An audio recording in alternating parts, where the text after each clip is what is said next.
E aí pessoal, beleza? Espero que estejam todos bem. Bem-vindos a mais uma aula de mecânica clássica. Nessa aula eu vou introduzir os parênteses de Poisson, que são uma estrutura fundamental no formalismo hamiltoniano, e nós vamos ver por que essa importância é devida nesse vídeo e nos próximos vídeos até o fim do curso. Então, vamos lá.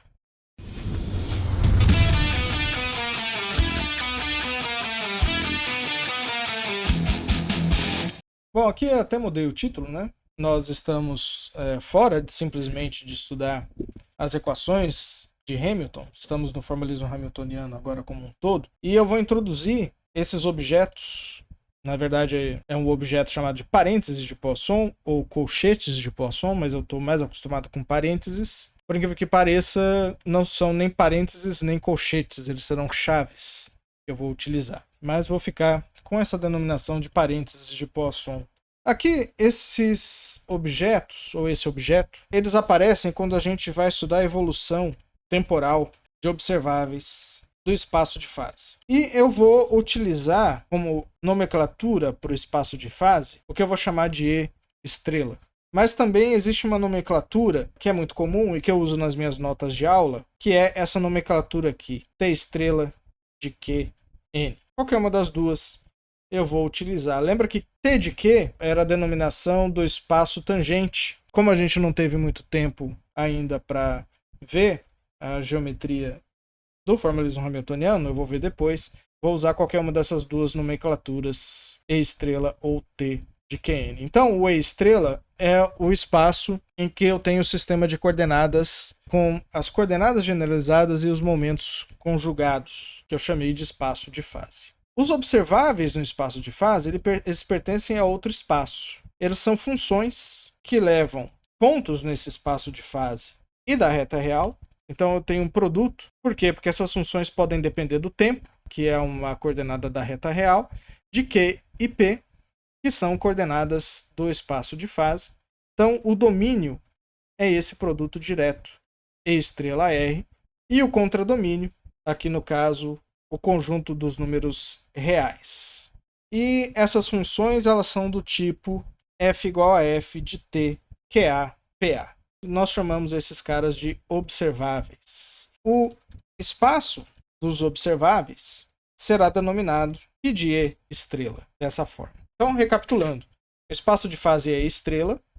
Também posso usar essa denominação, ela está nas notas de aula. E os observáveis são funções do tempo e das coordenadas do espaço de fase. E todos os observáveis pertencem ao espaço das funções definidas no espaço de fase e na reta real, parte temporal, né? Então, o F pertence a esse espaço e de estrela.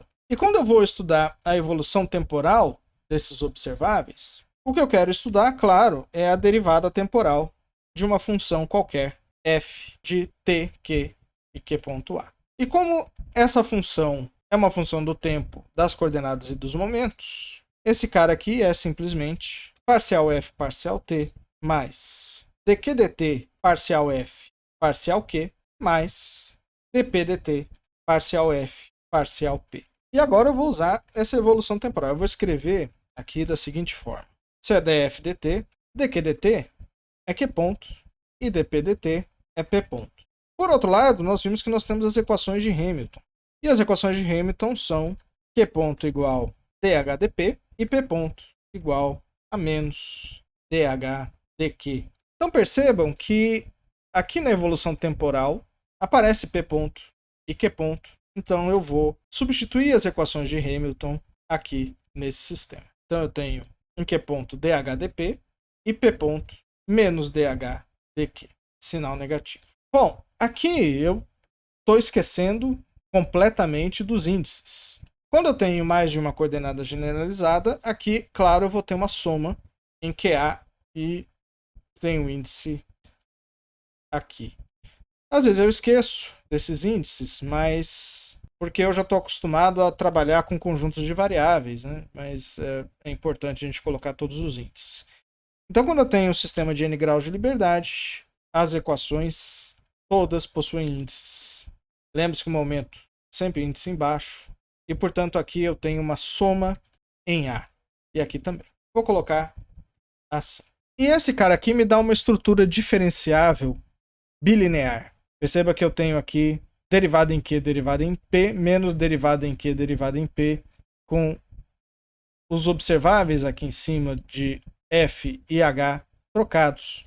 E esse aqui me permite introduzir os parênteses de Poisson. Tradicionalmente, eles são introduzidos com chaves, não são parênteses nem colchetes. Posso introduzir esse objeto em que A e B são dois observáveis. Então, esse é parcial A, parcial QA, somado com parcial B, parcial PA, menos parcial B, parcial QA, parcial A, parcial PA, para quaisquer dois observáveis A e B pertencentes ao espaço, né? Ou seja, são funções de T, Q e Q ponto. E, portanto, eu posso escrever a evolução temporal de qualquer observável através da sua derivada parcial com relação ao tempo, mais os parênteses de Poisson de F com a hamiltoniana do sistema.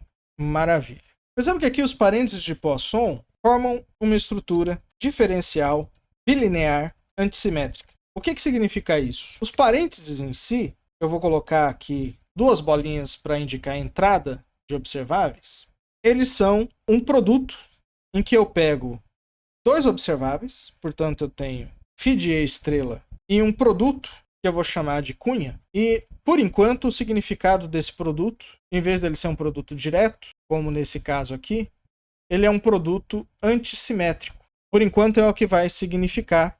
Portanto, eu vou pegar dois observáveis, um na primeira entrada e o outro na segunda entrada, e eu preciso obedecer essa ordem, porque se eu colocar a ordem contrária, nós vamos ver que o resultado é diferente. Então essa estrutura vai me resultar em um outro observável. E aí nós temos as propriedades que vocês vão deduzir em exercício. A primeira propriedade é antissimetria, ou seja, os parênteses de Poisson entre A e B é menos o parênteses de Poisson BA, né? Por isso esse produto aqui, chamado de produto cunha, na verdade ele é um produto chamado produto exterior, que eu vou introduzir em outra ocasião. Bilinearidade. Sejam alfa e beta pertencentes ao conjunto dos números reais e AB pertencentes às funções definidas no espaço de fase. Os parênteses de alfa A mais beta B C, então eu tenho um terceiro observável aqui, é igual alfa parênteses de A com C mais beta parênteses de B com C. Terceira propriedade é a regra de Leibniz. Lembre-se que, pela definição, esses caras são derivadas. Portanto, quando eu tenho três observáveis A, B e C, o parênteses de A com o produto B vezes C é o parênteses de AB C mais B parênteses de A, C. E a quarta propriedade é a identidade de Jacobi, que vocês também podem deduzir através da definição. Todas essas propriedades vocês deduzem daqui. E a identidade de Jacobi diz respeito ao parênteses de parênteses com relação a funções, né? Essa aqui é uma propriedade cíclica. O parênteses de A com parênteses de BC mais os outros parênteses trocados ciclicamente, então eu tenho A, BC, BCA, CAB, a soma desses caras é igual a zero. Tem outras propriedades que eu pedi para calcular em exercícios, né? Mas essas são as propriedades fundamentais que vocês vão utilizar. Com relação às coordenadas canônicas, ou seja, que são PA e QA, eu posso calcular como é que é o parênteses de Poisson entre eles, já que eles são observáveis, né? Então eu posso calcular QA com QB. E aí vocês podem usar essas propriedades para calcular, ou vocês podem utilizar a definição.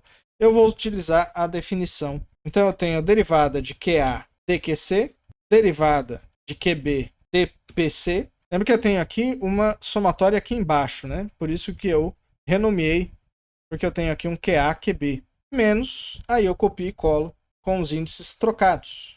Bom, então aqui como Q e P são independentes, esse parênteses aqui dá automaticamente zero, porque essa derivada é igual a zero e essa derivada é igual a zero. E aí vocês podem calcular também PA com PB, também vai dar zero.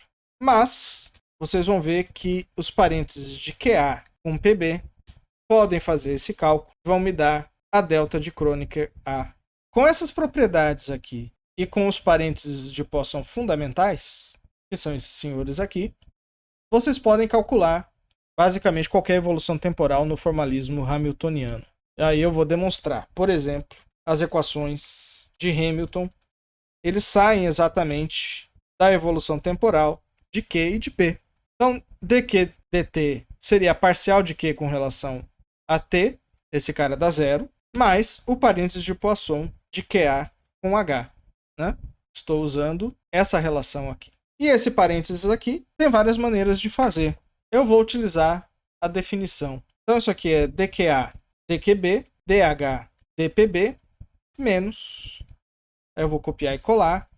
E aí eu troco o H por QA. Dessa forma. Maravilha. Esse termo é zero, porque é dQdP. Se esse termo é zero, todo esse termo zera. dQA, dQB é delta de AB. Portanto, esse cara é dH, dPA. Então eu tenho aqui a primeira equação de Hamilton. Q.A é igual a dH, dPA. E a segunda equação de Hamilton, dPA, dt, também vai ser igual ao parênteses de PA com H. E esse cara, eu vou de novo, agora eu vou pegar aqui, copiar e colar a definição. Aqui eu vou mudar para B, porque eu já estou usando o índice A na outra expressão. O A é PA e o B é a hamiltoniana. dPA, dQ dá zero, portanto esse termo todo é nulo. E esse termo aqui é a delta de Kronecker, delta BA. Portanto, menos dH dQA, que é o segundo conjunto de equações de Hamilton.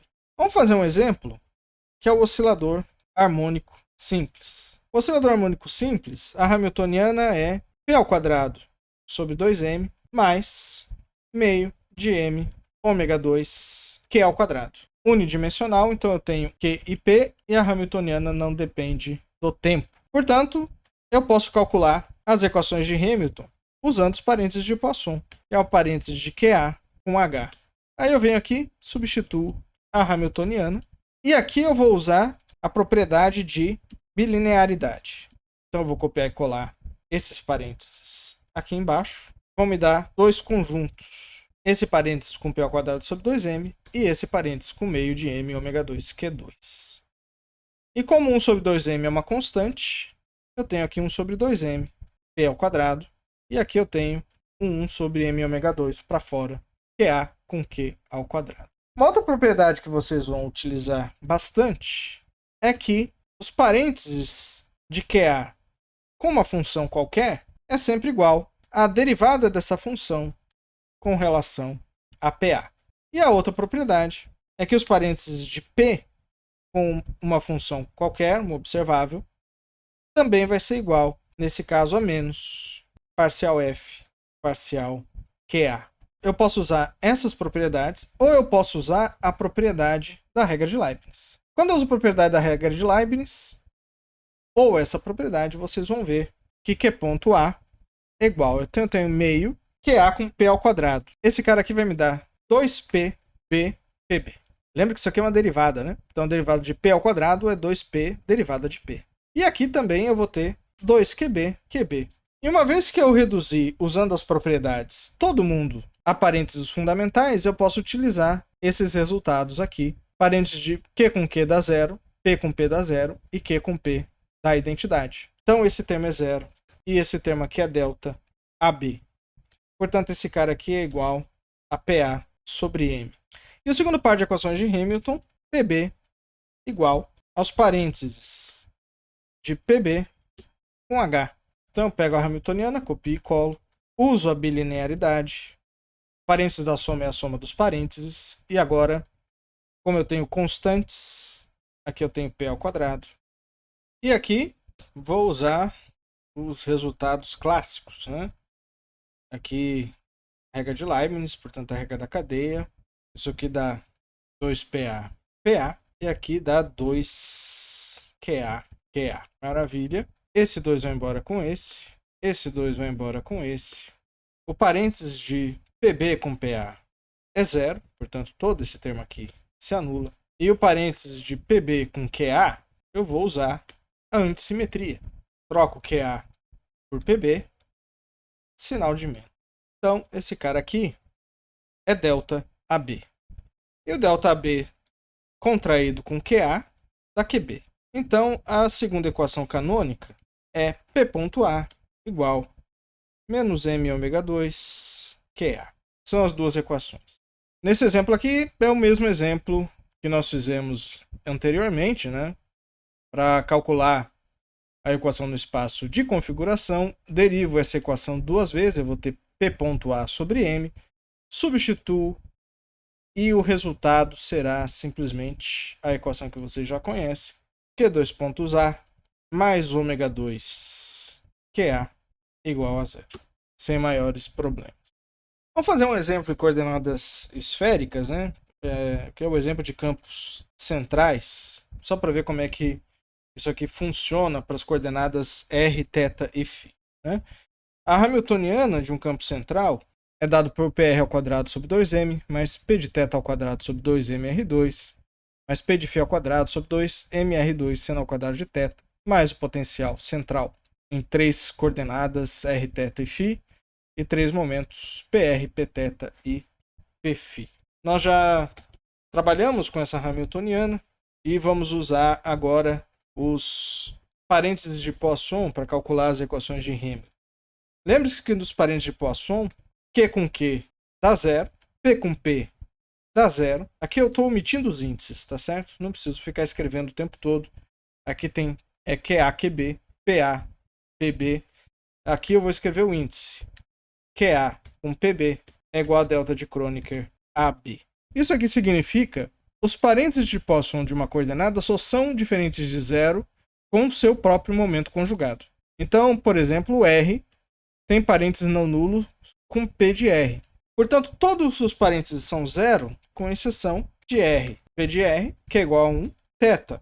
P de θ é igual a 1, e φ, com P de φ, que é igual a 1 também. Todos os outros são zero. Então, quando eu vou calcular, por exemplo, R ponto, esse cara vai ser o parênteses de R com a hamiltoniana, certo? Aqui está um exemplo que vocês vão verificar coordenada por coordenada. Então, eu tenho a hamiltoniana aqui. Aqui eu tenho uma função de P de R, aqui eu tenho uma função só de P de θ, só de P de φ e uma função que não depende dos P's. Então, eu já sei que todos os parênteses serão zero, com exceção desse aqui. Porque todos os outros são funções que não dependem de P de R. Essa constatação facilita muitas contas. Né? Então aqui eu tenho 1 sobre 2m, PR ao quadrado, regra de Leibniz ou regra da cadeia. Né? Atuando aqui tem 2P de R derivada de P de R. E o R com P de R é igual a 1. Portanto, isso aqui é simplesmente... falta o 2m. Né? Portanto, essa expressão aqui, o 2 vai embora com o 2 lá embaixo, é PR sobre M. Maravilha. Vamos lá. Θ ponto é o parênteses de Poisson de θ com H. Mais uma vez, eu copio a hamiltoniana, utilizo a bilinearidade, mas aí eu verifico que aqui eu tenho uma função que não depende de P de θ, aqui eu tenho uma função que depende de P de θ, mas aqui não depende e aqui também não. Então, o único parênteses diferente de zero, de novo, é aquele correspondente a P de θ ao quadrado. Né? E isso é igual a 1 sobre 2mr ao quadrado, P de θ ao quadrado. A conta é mais ou menos sempre a mesma, a não ser em algumas exceções. 2P de θ derivada de P de θ. E esse cara aqui é 1. Aqui, ó. Então a gente consegue fazer essa conta rapidamente com os parênteses de Poisson. Então o resultado desse cara é P de θ sobre mr ao quadrado, que é o resultado que a gente já conhecia. E no caso de φ, φ ponto é o parênteses de φ com H. Substituo o H. Esse aqui vou fazer mais rápido. Não é θ, é φ, errei. Vamos lá.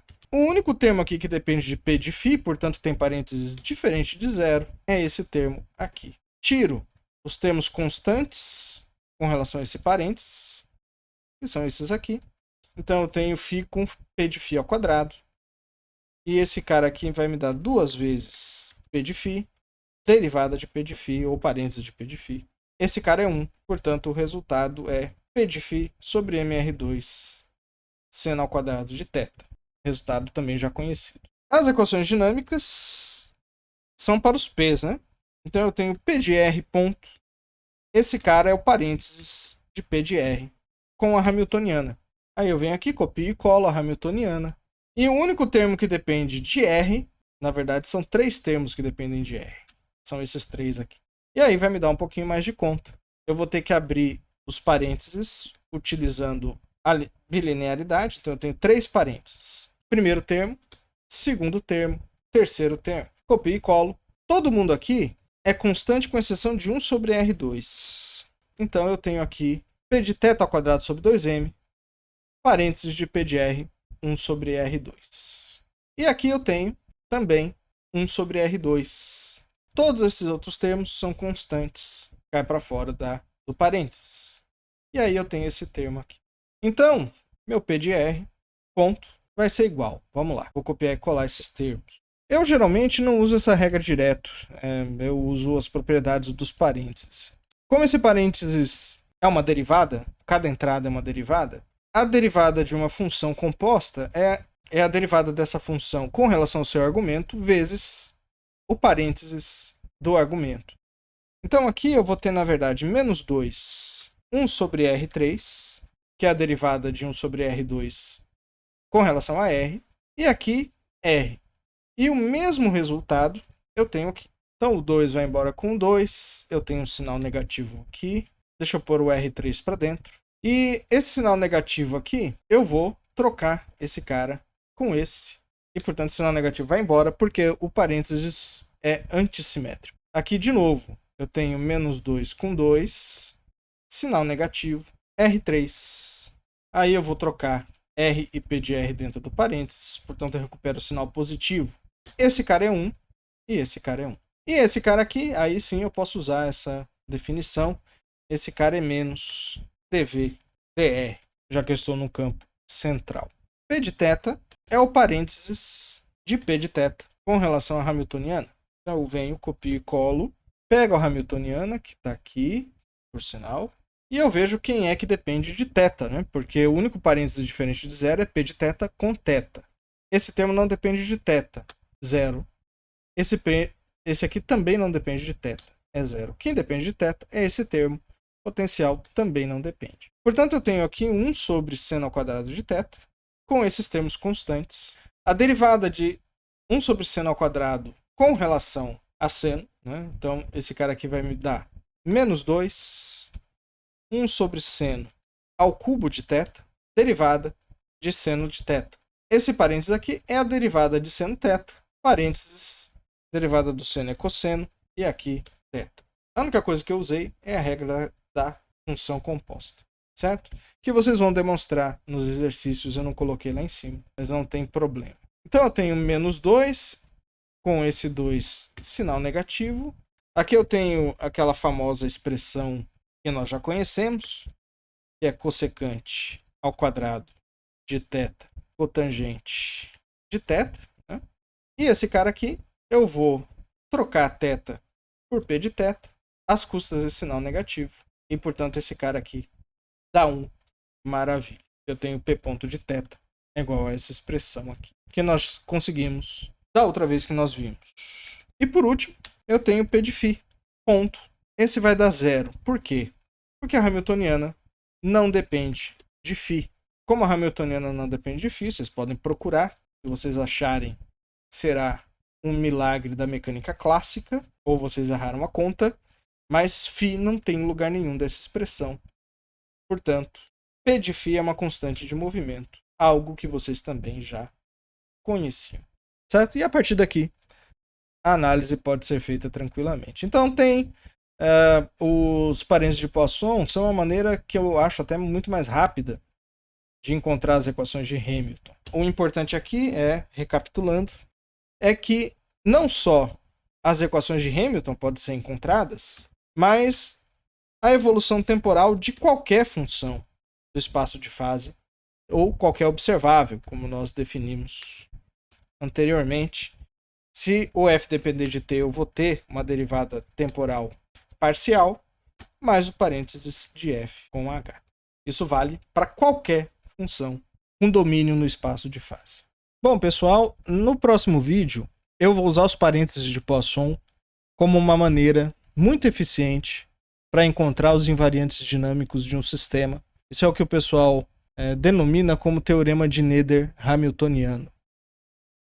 A gente não vai fazer a conexão com as simetrias agora, né? É necessário que a gente introduza transformações canônicas para fazer isso. Muito provavelmente vocês só vão fazer isso em Mecânica Clássica 3.